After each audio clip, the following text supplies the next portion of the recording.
Buenas tardes, mis queridos hermanos. La verdad que se extraña de poder estar juntos, de poder congregarnos en el templo, de podernos dar un abrazo, de podernos dar un beso. Pero damos gracias a Dios que tenemos este medio en el cual también nos podemos comunicar. Y por eso quisiera compartir con ustedes la palabra de Dios, esta tremenda responsabilidad de poder hablar de quién es Dios. Por eso quiero invitarte a que abramos nuestras Biblias, la palabra de Dios, en Primera de Reyes, capítulo 19, verso 1 al verso 9. Dice el título de Primera de Reyes, capítulo 19, dice: Elías huyó a Oreb. Acab dio a Jezabel las nuevas de todo lo que Elías había hecho y de cómo había matado a espada a todos los profetas.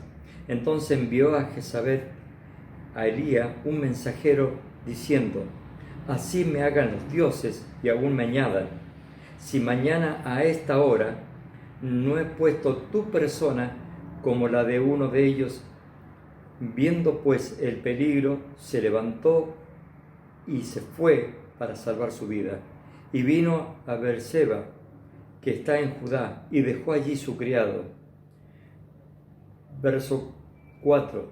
Y él fue por el desierto un día de camino, y vino y se sentó debajo de un enebro, y deseando morirse, dijo: basta ya, oh Jehová, quítame la vida, pues no soy yo mejor que mis padres.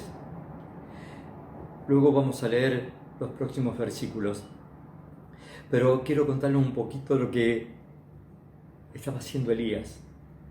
Elías había desafiado a los profetas de Baal. Delante del pueblo de Israel, había orado a su Dios para demostrar quién era Dios. Si Baal era el Dios del pueblo de Israel o era Jehová de los ejércitos del pueblo de Israel. Elías oró y Jehová de los ejércitos, el Dios de Israel, el Dios de Elías, hizo descender fuego del cielo. Luego Elías después va y mata a más de 400 profetas de Baal. Esto llega a oídos de la hija del rey de Sidón, que era devoto de este Dios con minúscula llamado Baal. Esta lo amenaza de muerte. Le manda un mensajero y le dice que mañana a esta hora voy a hacer lo mismo con tu persona, lo que vos hiciste a los profetas de Baal. O sea, le había puesto un precio a la cabeza de Elías. Elías dice que sale huyendo, entra en pánico, le agarra un miedo, una depresión, una angustia y teme por su vida.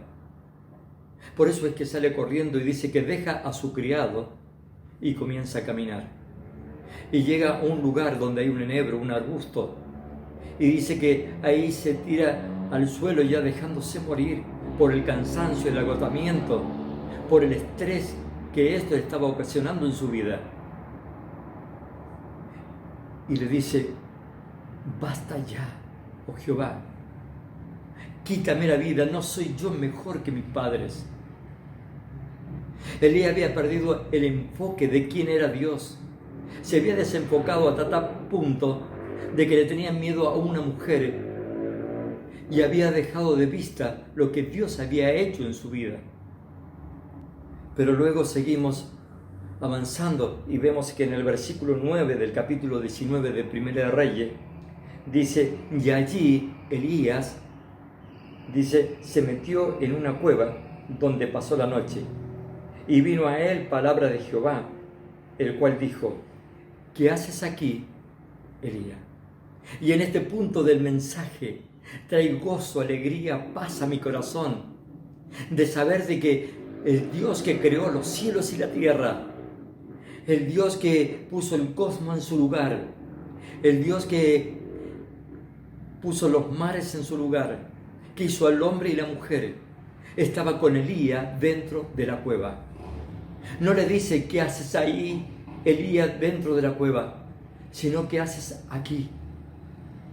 Dios estaba con Elías en la cueva.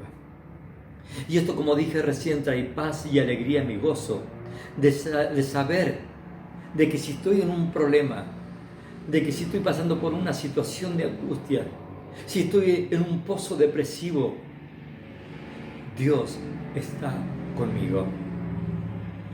Y en Mateo capítulo 28, verso 20, dice: he aquí, yo estoy todos los días hasta el fin del mundo.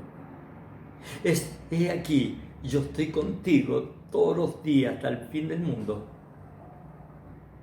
Qué hermosa promesa, qué hermosa palabra de Dios. Muchas veces de este lugar se nos habla de que vamos de victoria en victoria. Pero yo quiero decirte, mi querido hermano, mi querida hermana, para obtener una victoria necesitamos pasar una batalla. La Biblia nunca nos dice que no vamos a pasar por dificultades. La palabra de Dios nunca nos dice que no vamos a pasar por prueba, que no vamos a tener aflicción. Mi querido hermano, para tener una victoria necesitas primero pasar por una batalla. Para tener un título tendrás que estudiar. Para tener una corona tendrás que jugar una carrera. Para pensar en la resurrección tendrás que pensar primero en pasar por la cruz. Para pensar en levantar un altar tendrás que tener fuego. Mira, el caballo va delante de la carreta, no la carreta delante del caballo, es al revés. Por supuesto que vamos de victoria en victoria. En Cristo. Todo lo puedo en Cristo que me fortalece. Solamente en Cristo. Pero yo quisiera que vayamos al Salmo 91, verso 13. No sé cuál es el problema que vos estás pasando. Tal vez estás angustiado en este momento donde la sociedad está viviendo una incertidumbre que no sabe qué es lo que va a pasar. Ni siquiera sabemos lo que va a pasar el día de mañana. Con miedos, con temores. Tal vez una carta de desalojo, un telegrama de despido. Tal vez estás despidiendo a un ser querido. No sé cuál es el motivo que te puede llevar, como Elías, a meterte en una cueva. Elías se había desenfocado de quién era Dios y quién era él.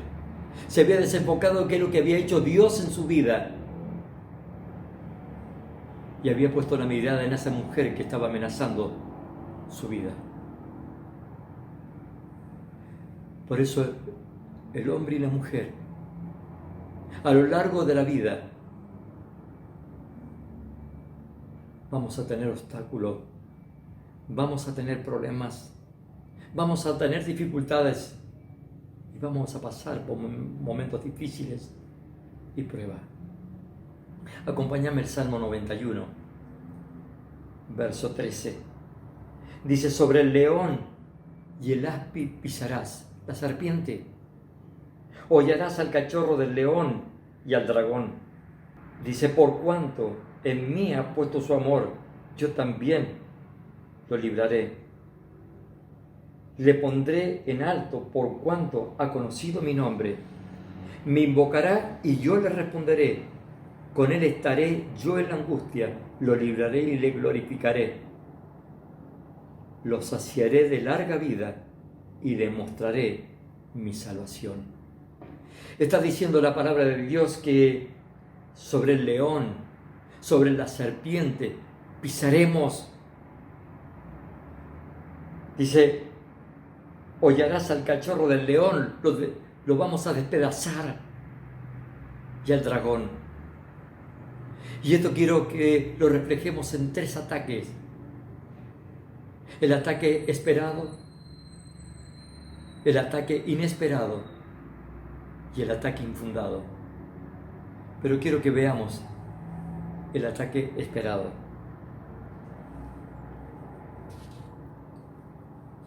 ¿Cuáles son aquellos ataques esperados? En 1 Pedro capítulo 5, verso 8 dice que Satanás anda como león rugiente mirando a quien devorar. Cuando vos tenés un león parado y te está acechando, es un ataque esperado, porque es lógico que el león te ataque.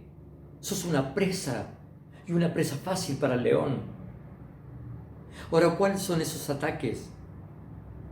Los problemas en la familia. ¿Quién no tiene problema con su esposa o con su esposo? ¿Y quién no quisiera tener problemas? Todos no quisiéramos tener problemas, pero los tenemos, porque son parte de la vida. Porque somos dos personas totalmente diferentes, criados en contextos diferentes, con costumbres diferentes que los unimos al matrimonio. Y tenemos que ceder. Pero así todos tenemos problemas. Y si no quieres tener problemas con tu esposo o tu esposa, no te cases. Los hijos sabemos que son de bendición y los amamos con todo nuestro corazón, pero son problemas. Y si no quieres tener problemas con tus hijos, no tengas hijos. Se dice que cuando tenemos hijos chicos son problemas chicos, y cuando tenemos hijos grandes, problemas grandes. Tal vez quiere iniciarse un proyecto y nunca van a faltar los problemas, nunca va a faltar las contradicciones, nunca va a faltar alguien que te diga esto no, esto tiene que ser así, esto es blanco o esto es negro. Siempre van a haber problemas porque es parte de la vida. Los problemas de la familia, problemas en el trabajo. Cuando tus padres mueren y tenés que repartir la herencia, problemas. Estos son los ataques esperados. Pero también la palabra de Dios nos habla de los ataques inesperados. La serpiente.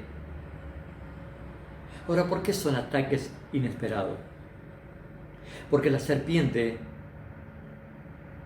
está detrás de un arbusto, está debajo de una piedra, y vos no la ves, te sale de repente, y eso es como que te paraliza.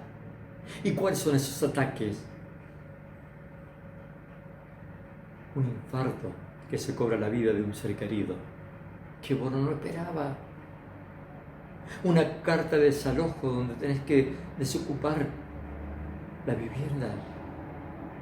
Un telegrama de despido. Y más en estos tiempos difíciles que se está viviendo, que no lo esperabas. Tampoco esperábamos esta pandemia y ahora tenemos que estar en cuarentena y tenemos que tener los negocios cerrados.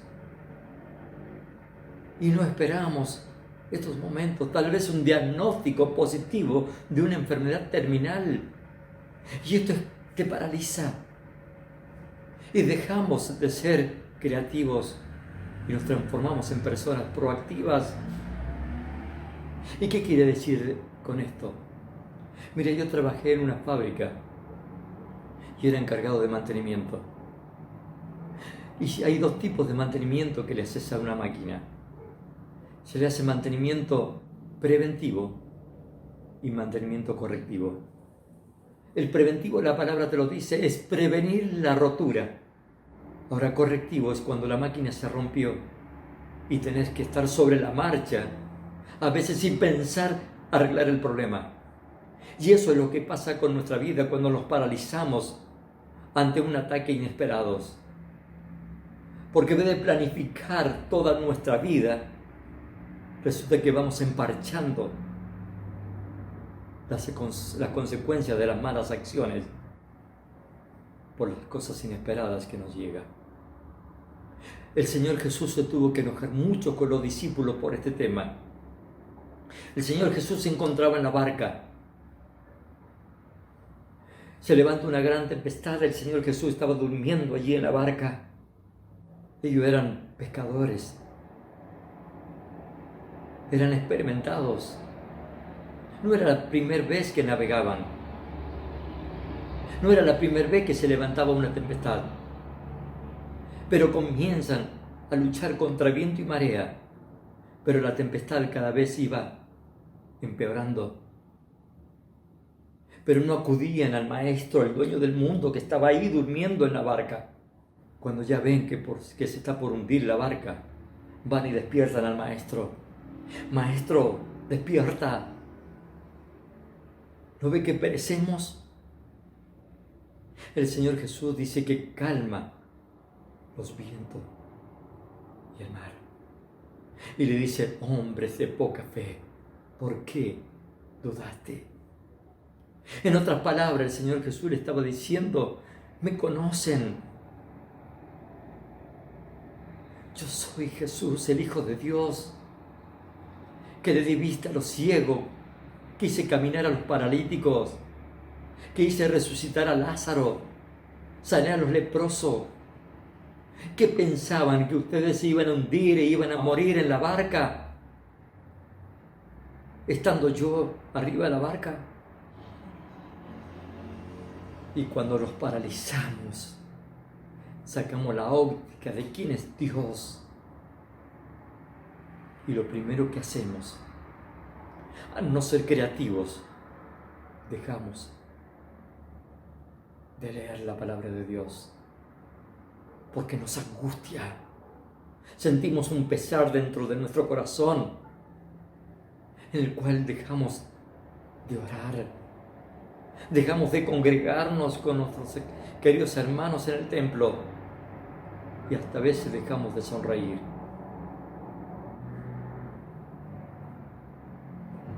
Pero también la palabra de Dios nos habla de los ataques infundados.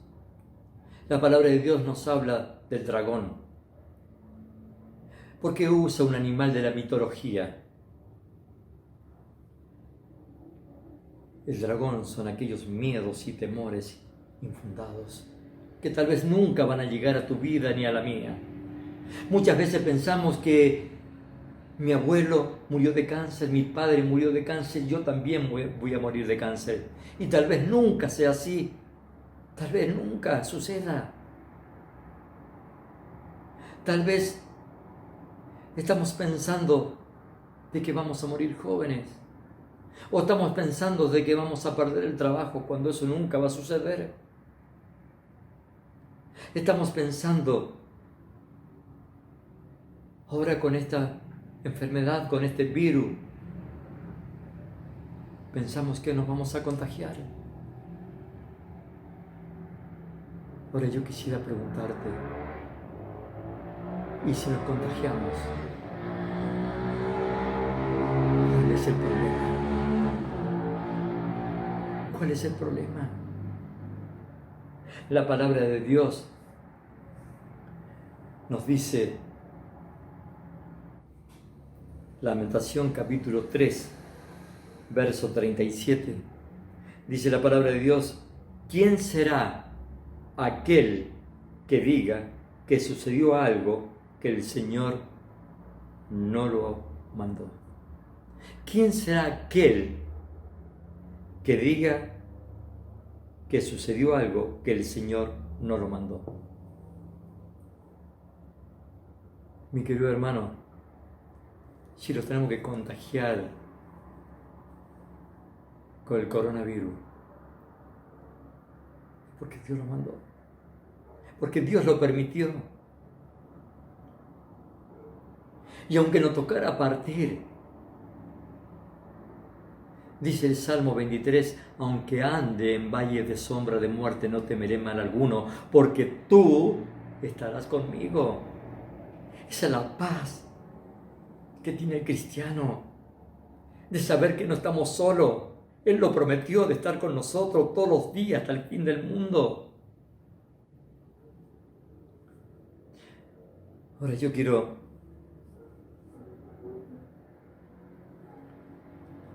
decirte que que no sé cuál es el problema que estás pasando, por el motivo del cual estás angustiado, estás triste y estás metido en una cueva como se metió Elías. Y vos me dirás, ok, ya lo entiendo. Yo sé que por los ataques esperados, por los ataques inesperados y por los ataques infundados no tengo que meterme a la cueva, pero yo ya estoy metido en la cueva. Yo ya siento una angustia, ya tengo una depresión en la cual no puedo salir. Mira, yo quiero darte 3 pasos para que puedas salir de la cueva. Número 1, tener una mirada en perspectiva. Eso es lo que le pasó a Elías. Elías se desenfocó de quién era Dios, de lo que había hecho Dios. Dios había hecho descender fuego del cielo, demostrando de que Jehová era el Dios del pueblo de Israel y el Dios de Elías, y tu Dios y mi Dios. Y se enfocó en una mujer que había amenazado su vida. A veces nosotros nos enfocamos en el problema y ponemos el problema mucho más grande que Dios, cuando Dios realmente es mucho más grande que tu problema. Poner una mirada, una perspectiva, ¿o acaso nunca viste la mano de Dios? Acuérdate de cuando te sanó. Acuérdate de cuando Él te dio tu trabajo, cuando te dio tu primer casa, cuando te dio tu esposa, tus hijos, tu familia. Tu corazón está latiendo todos los días. Acuérdate quién es Dios, para que vayas saliendo de la cueva, de ese pozo depresivo que te encuentras en este momento. Segundo lugar, busca compañía, no te aísle. Ese es otro error que cometió Elías. Dejó a su criado en Judá y comenzó a caminar solo. Esa es la crónica de la depresión, la soledad. Busca hermanos, hermanas espirituales que tengan un consejo de parte de Dios, para que te aliente, para que te conforte, para que puedas salir de ese pozo depresivo, para que no te sientas solo. Y tercero, ponte a trabajar. Elías tenía que continuar caminando. Tenía que salir de la cueva porque tenía que ir y nombrar 2 jueces para el pueblo de Israel. Y tenía que nombrar a Eliseo como su sucesor. Ahora vos me dirás, sí, Daniel, está bien, pero mi trabajo era ser aperturista. Y ahora no puedo hacer la apertura porque estoy en cuarentena. Mi ministerio era la música. Pero ahora no puedo tocar el instrumento porque el templo está cerrado, estamos en cuarentena.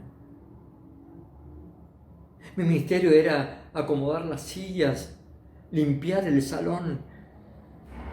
Mira, la palabra de Dios nos dice en Eclesiastés capítulo 3, verso 1. El título dice: todo tiene su tiempo. Todo tiene su tiempo, y todo lo que se requiere debajo del cielo tiene su hora. Tiempo de nacer, tiempo de morir, tiempo de plantar, tiempo de arrancar lo plantado, y continúa el texto. Ahora no es el tiempo de hacer la apertura. Ahora no es el tiempo de tocar un instrumento para la alabanza.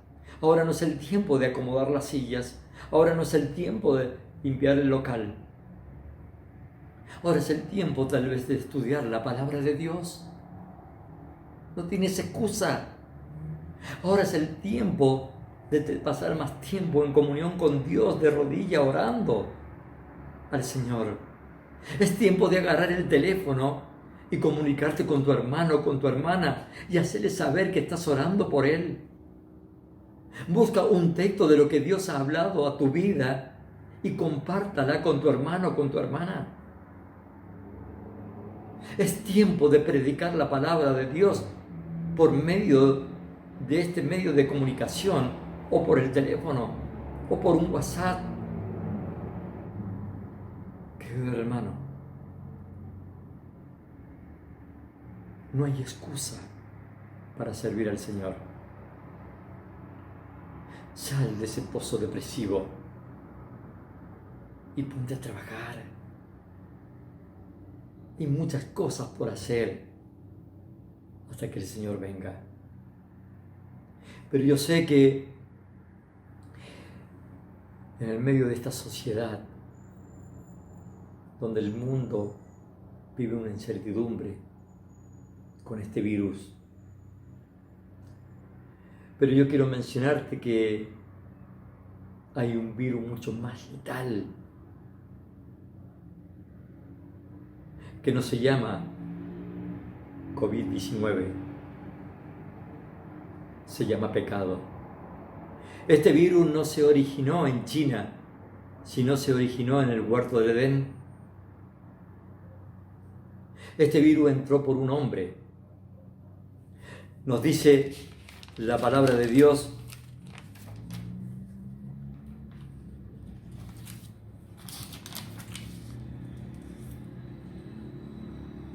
en Romanos 5:12. Dice, el pecado entró por un hombre, y por un hombre entró la muerte, y la muerte pasó a todos los hombres por cuanto todos pecaron. Este virus que se llama pecado tiene 100% de contagio, tiene 100% de mortalidad y 100% que todos tenemos el síntoma. No hay asintomáticos. Del momento de que el hombre pecó, todos hemos pecado. Todos reflejamos que tenemos ese virus y estamos enfermos del pecado. ¿Quién no ha dicho una mala palabra, una mentira? ¿Quién no ha desobedecido? ¿Quién no ha ofendido a Dios? Mira, la palabra pecado significa errar el blanco, apartarse de Dios, sacar a Dios de nuestra vida y manejarla a nuestro antojo. Pero ¿sabe qué? Para este virus hay cura. Y eso es lo maravilloso de la palabra de Dios, del Evangelio, de las buenas noticias de que Dios envió a su Hijo a morir en la cruz del Calvario por vos y por mí. La cura se encuentra en el Señor Jesucristo. Nos dice en Juan 3:16, porque de tal manera amó Dios al mundo que ha dado a su Hijo unigénito, para que todo aquel que en Él cree no se pierda, mas tenga vida eterna. Y esa es la cura, tener al Señor Jesucristo en nuestro corazón. ¿Sabe por qué? Porque la palabra de Dios en Romanos capítulo 6, verso 23 nos dice que la paga del pecado es la muerte. Por haber contraído este virus, por herencia y porque nosotros mismos tenemos el síntoma, merecemos la muerte. No hay escapatoria para tu vida y para la mía, porque Dios es santo. Y Dios no pasará al culpable por inocente. Ninguno de nosotros podemos entrar a su presencia con nuestro pecado, porque estamos llenos de inmundicia, de suciedad, de pecado en la cual seríamos consumidos por la santidad de Dios. Por eso necesitamos a alguien que pague el precio que vos y yo no podemos pagarlo. Y ese precio lo pagó el Señor Jesucristo, su Hijo, allí en la cruz del Calvario. Nos dice la palabra de Dios, Romanos capítulo 5, verso 8.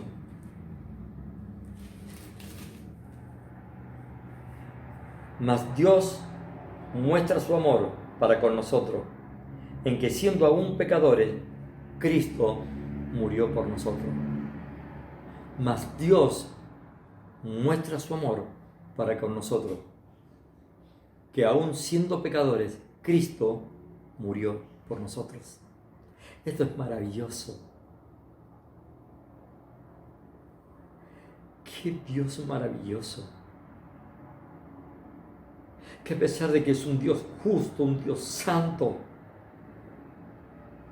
pero también es un Dios de amor, un Dios de misericordia,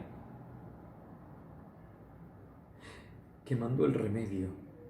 El Señor Jesucristo transitó por este mundo.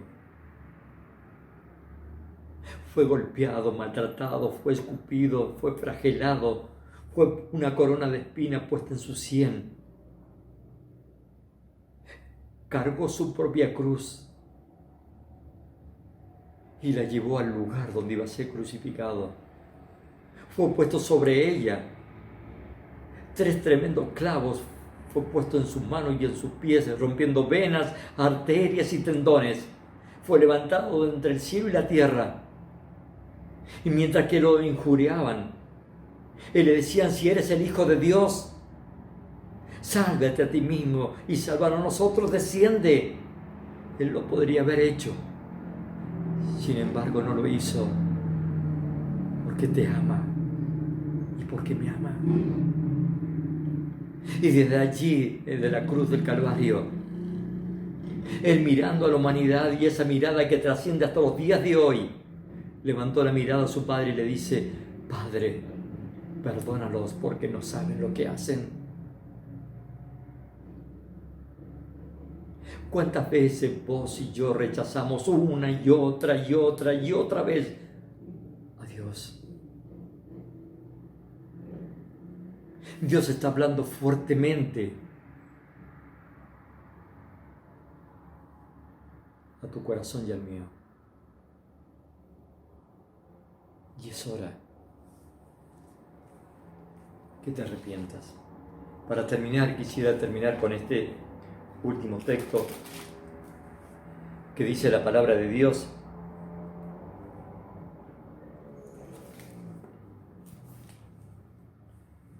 En Primera de Reyes, capítulo 18, verso 21. Y acercándose Elías a todo el pueblo, al pueblo de Israel, dijo: ¿hasta cuándo claudicaréis vosotros entre dos pensamientos? Si Jehová es Dios, seguidle, y si Baal, id en pos de él. Y el pueblo no respondió palabra. En este momento Dios te está diciendo: ¿hasta cuándo vas a estar entre dos pensamientos? ¿En seguir este mundo o seguir a Dios? ¿Hasta cuándo? Hoy es el día de salvación. Lo que tienes que reconocer es que eres un pecador, una pecadora, como también lo soy yo. Que no hemos apartado de Dios, que hemos pecado, le hemos ofendido. Y reconocer nuestro pecado y pedirle perdón. Pero también reconocer que el Señor Jesucristo es el Hijo de Dios que murió en la cruz del Calvario y ocupó mi lugar y tu lugar. Pedirle perdón. Señor Jesús, perdóname por todos mis pecados. Te acepto como mi único y suficiente Salvador. Sálvame. En el nombre del Señor Jesucristo. Amén. Que el Señor le bendiga, mis queridos hermanos.